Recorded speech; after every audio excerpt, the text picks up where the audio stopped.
Steel City. Is everybody ready to go? It's proclaimed the greatest radio show.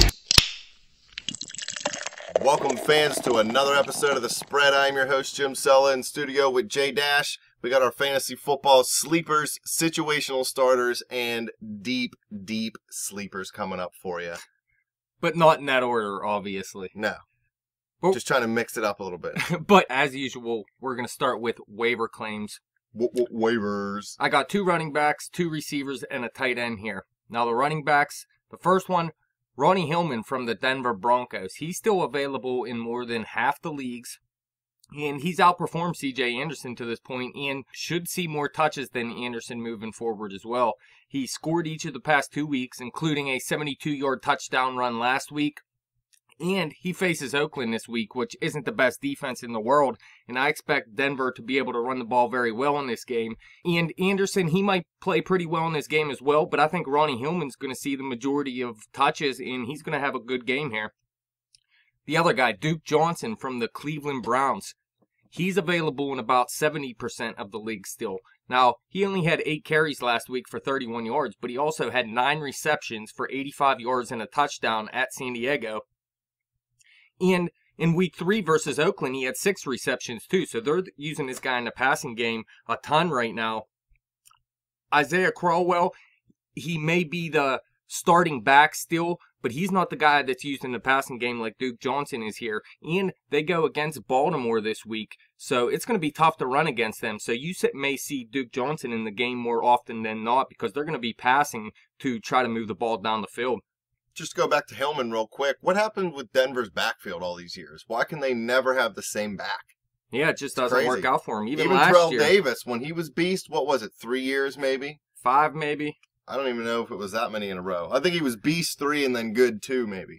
Something like that. But yeah, they never really had a back that they could rely on since Terrell Davis. I mean, Terrell Davis was still a beast for that short amount of time. Oh, definitely. Imagine if you had him in fantasy. How about the receivers? This guy I really like, Willie Snead from the New Orleans Saints. He's available in over 90% of the league still. Done with Coleman. Yeah. Well, listen, Coleman, he's seeing less and less playing time, and it's because of Willie Snead here. Drew Brees was actually looking Snead's way in the most important situations in his game last week against Dallas. He ended up with 6 catches for 89 yards. Most weeks, he should be considered the number 2 target, I would believe, because Brandon Cooks is still the best receiver out there. Drew Brees probably going to look his way the most. But Willie Snead, I consider him the number 2 receiver out there with Colston the number 3. So I'd go pick up Willie Snead for sure. And the other receiver, Allen Hurns, he was one of my deep sleepers a couple weeks ago. And he finally woke up. He's just been playing well since. He's still available in about 80% of the leagues. Look, he has at least 60 yards receiving in all 4 weeks this season. He scored each of the past 2 weeks, which were both on the road, both road games. And they go at Tampa Bay this week, who can be beaten. And look at this. He's been targeted 15 times last week. He had 11 catches for 116 yards and a touchdown. I still like Allen Robinson as the number 1 out there. Julius Thomas should be coming back at some point. But Allen Hurns, I mean, he's been working well in this offense so far. And Blake Bortles has looked good through the first 4 games of the season, though their record may not show it. Bortles is definitely playing better. That poor guy's had the worst QBR in the league since he became a starter. But Jacksonville didn't have great weapons. Hurns is stepping up. And the tight end here from Green Bay, his name is Richard Rodgers, if you never heard of him. He's available in about 80% of the league still. Now, Andrew Corliss, he's on the IR. Last week, Richard Rodgers had 5 catches for 45 yards and a touchdown against a bad secondary in San Francisco. We've been seeing them get torched recently. Oh, yeah.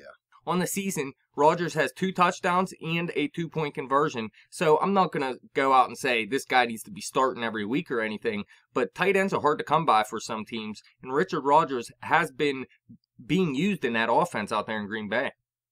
Aaron Rodgers throwing the football, you got to pick this guy up. They huck it and chuck it everywhere. Unless they play San Francisco, it's weird. All right, let's move on to situational starters here. And let's start with you as usual. It's because I'm awesome. I'm going to go with Travis Benjamin from the Cleveland Browns. The Browns are taking on Baltimore this week. Josh McCown, I call him garbage a lot. He pretty much is garbage, but he's a little less garbage than Johnny Manziel. I know Manziel had a little bit of a rapport with Benjamin. You know, he threw him a couple deep touchdown passes.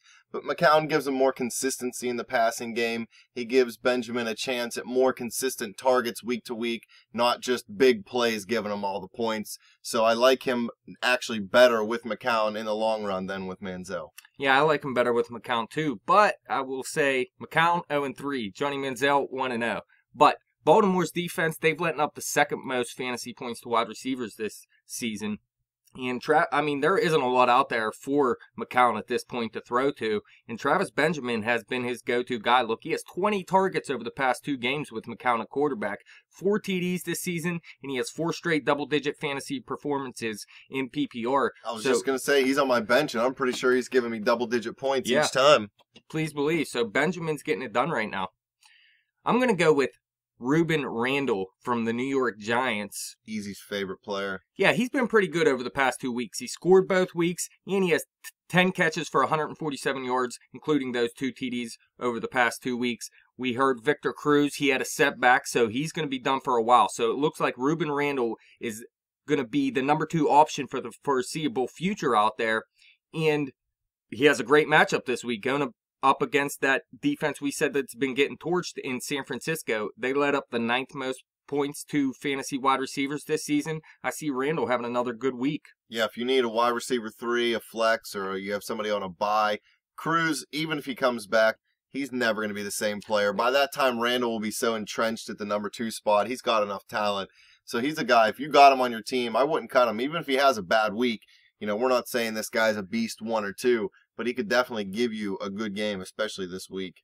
A couple situational running backs, maybe. I'm looking at 2 rookies here. TJ Yeldon from Jacksonville. Johnny Parlay. He's going up against Tampa. Tampa's given up the 14th most fantasy points to running backs. Nothing major there, but look, he had 22 carries last week for 105 yards at Indy.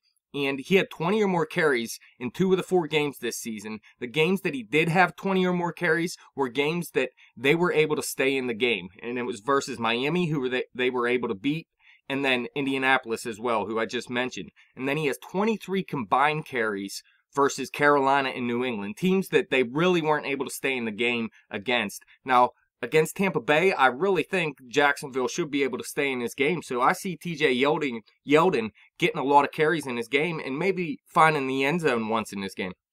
The Jaguars, they could use play-action pass. They could get Bortles on the move a little bit, not running the football, just moving around.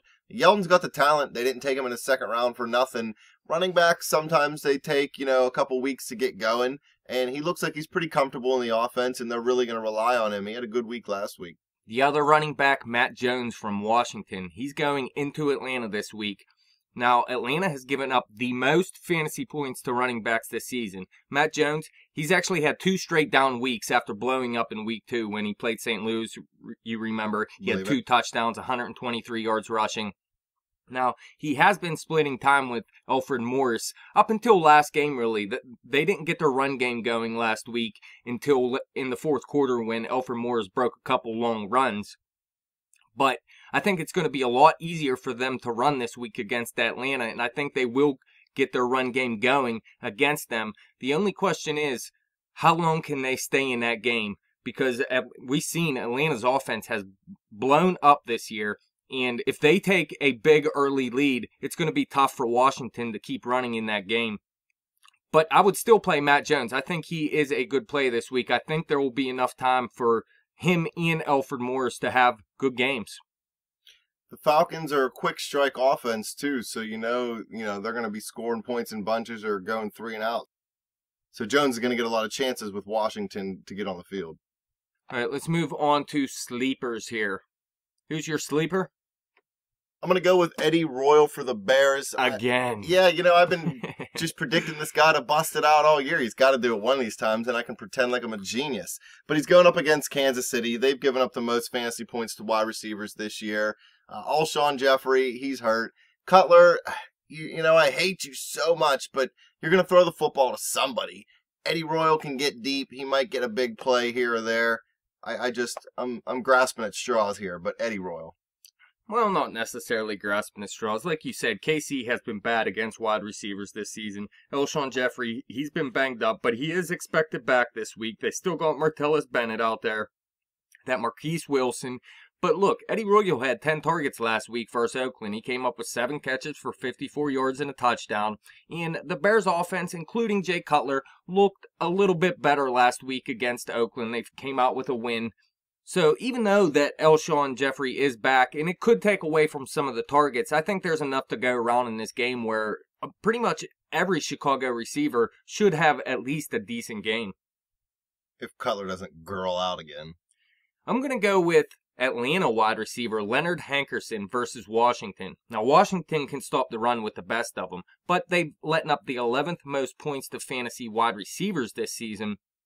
And Leonard Hankerson's been very involved in this Atlanta offense. He has 25 targets over the past 3 games, 15 receptions, 225 yards, and 2 TDs in that span. Last week versus Houston, he had over 100 yards with 103, including a touchdown on 6 receptions. And like I was saying before, Atlanta's offense looks like one of the best in the NFL right now. And for them to move the ball down the field in this game, they're going to have to be passing. Leonard Hankerson's going to be involved. I don't know if he's going to put up another 100 yards, but I still think he can give you good numbers. How about a tight end? Owen Daniels at Oakland. Sorry, yeah. I'm just hating on him because he sucked for me in week 1.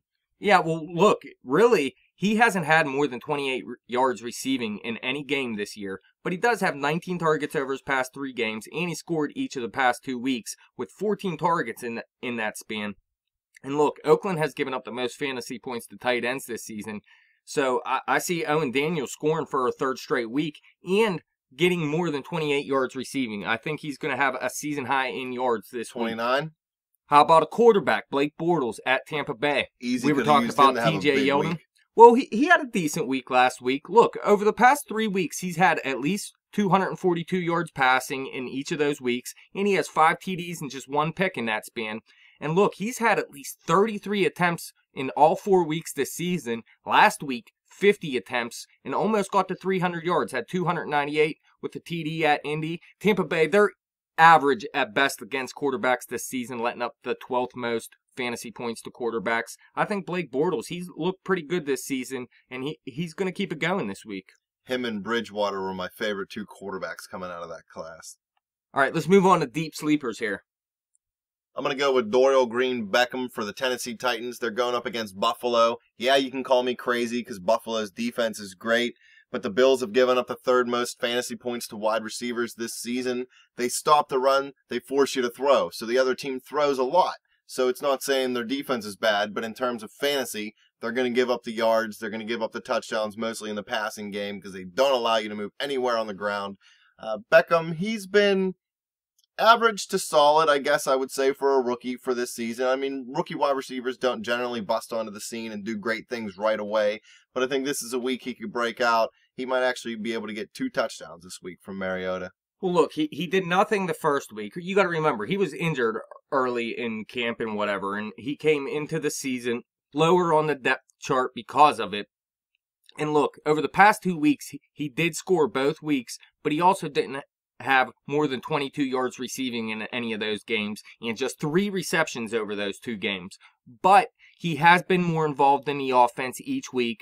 Now, they went into a bye last week. Now they're coming out of a bye. I expect them to have Dorial Green Beckham more involved in this offense now that they had that week off. And I expect him to start to at least be the 3rd option out there for Mariota, and eventually probably the 2nd option.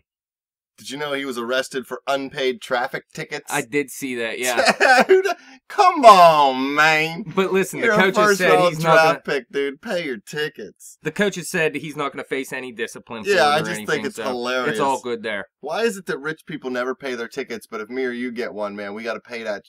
Because if we don't, Please believe. we're going to jail. Well, apparently Dorial Green Beckham will too. But look, I'm going to go with Cole Beasley of Dallas versus the New England Patriots. Now, New England, they let up the 5th most fantasy points to wide receiver this season, mostly because they go ahead early, and then teams are just trying to catch up and pass against them. Now, if you look, last week, Cole Beasley had 6 catches for 62 yards against a bad defense in New Orleans, and He's caught all but 3 of his targets this season. Now let's look. Des Bryant, he's been out for a while. Lance Dunbar's been pretty valuable in that offense. He's done for the season. He tore his ACL. What do they have left? They have Jason Witten, they have Terrence Williams, and pretty much Cole Beasley at this point. And Beasley, he's been involved since Brandon Weeden has taken over. He's not going to put up huge numbers or anything, but he's consistent. He's going to catch what you throw to him, and he's going to be involved in this offense. Like I said, I actually like Terrence Williams as a situational starter this week as well. Witten, I think this guy should be starting every week. But now I think Cole Beasley is a guy you can consider from week to week depending on the matchup. Believe it. One other receiver here. How about Kamar Aiken versus Cleveland? Now, Cleveland, they're mediocre against wide receivers in fantasy this season, letting up the 15th most fantasy points. But against Pittsburgh last week, Kamar Aiken came up with 5 catches, 77 yards, and a touchdown.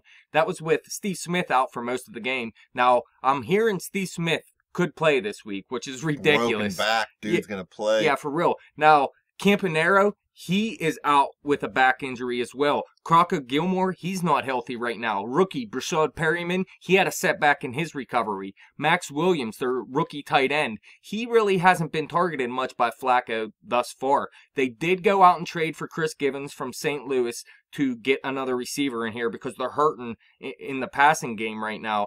But Kamar Aiken, I mean, if Steve Smith isn't 100% and he can't do what he usually does, Kamar Aiken has to be the go-to guy out there. I don't know how Steve Smith's going to do anything with broken bones in his back. I still rather have Steve Smith than Kamar Aiken, don't get me wrong. Yeah, maybe not this week, but there's just, how do you play with a broken back? Yeah, it's crazy. That's it. That's all we got. Yeah. Man, I was getting so into it, I was ready to do it for another half hour. Even though this was only 20 minutes. Yeah, for real. Fans, if you agree with everything I say and disagree with everything Dash says, as usual, let us know on Twitter at bet_the_spread, or just let me know on Twitter at betchimthewin. Check out our Facebook page at facebook.com/betthespread. Come back to YouTube, click subscribe. Good luck on your fantasy team. 4-0 in one league, 3-1 in one league. First place, second place. I'm about to win it all, folks.